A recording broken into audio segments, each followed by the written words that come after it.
ઉપલેટામાં મોહરમ પર્વ પર તાજિયાઓનું વિશાળ જુલુસ નીકળ્યું। શહેરના દરબારગઢ ચોક ખાતે તમામ તાજિયાઓ એકત્રિત થઈ સાંજે 4 વાગ્યા પછી વિશાળ જુલુસ કાઢવામાં આવ્યું હતું, જે મુસ્લિમ સમુદાયની વિશાળ હાજરીમાં શરૂ થયા યા હુસેનના નારા લાગ્યા હતા। તાજિયાનું જુલુસ શરૂ થતાં પહેલા હિન્દુ મુસ્લિમ આગેવાનો તાજિયા સ્થળે જઈ અને તેના દીદાર કર્યા હતા।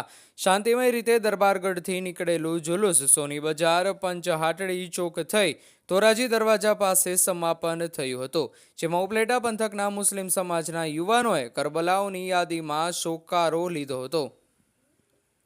શહેરના તમામ તાજિયાઓને ધોરાજી દરવાજા પાસે ઠંડા કરવામાં આવ્યા હતા।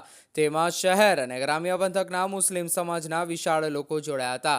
આ દરમિયાન કોઈ અનિચ્છનીય બનાવ ના બને તે માટે ઉપલેટાના પીઆઈ એલ.આર. ગોહિલ અને તેમની ટીમ સતત પેટ્રોલિંગમાં રહી બાજ નજર રાખી હતી। તાજિયા દરમિયાન વરસાદનું વિઘ્ન નહીં નડતા સમગ્ર મુસ્લિમ સમુદાયના લોકો જુલુસમાં જોડાઈ આનંદ વિભોર બન્યા હતા। રિપોર્ટર જગમાલ સુવા, ઉપલેટા। अस्सलामुअलैकुम। मारो नाम अब्दुल कादिर बाबू नागाणी, किचन ग्रुप उपलेटा। અમે બધે ભેગા થઈ કમિટીવાળા આ તાજિયાનું બધે કામ ભેગા મળીને કરીએ છીએ।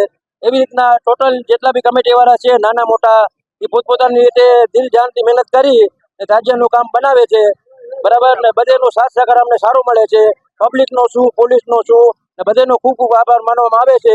ઇમામ અલી મકામની યાદમાં અમે બધે તાજિયો કરીએ છીએ, બરાબર। એ તાજિયાનો અમારે ખેરાજી કે પેશ કરીએ છીએ। અલ્લાહ તાલા ને ઇમામ હુસેન એની બારગાહમાં કબૂલ અતા ફરમાવે।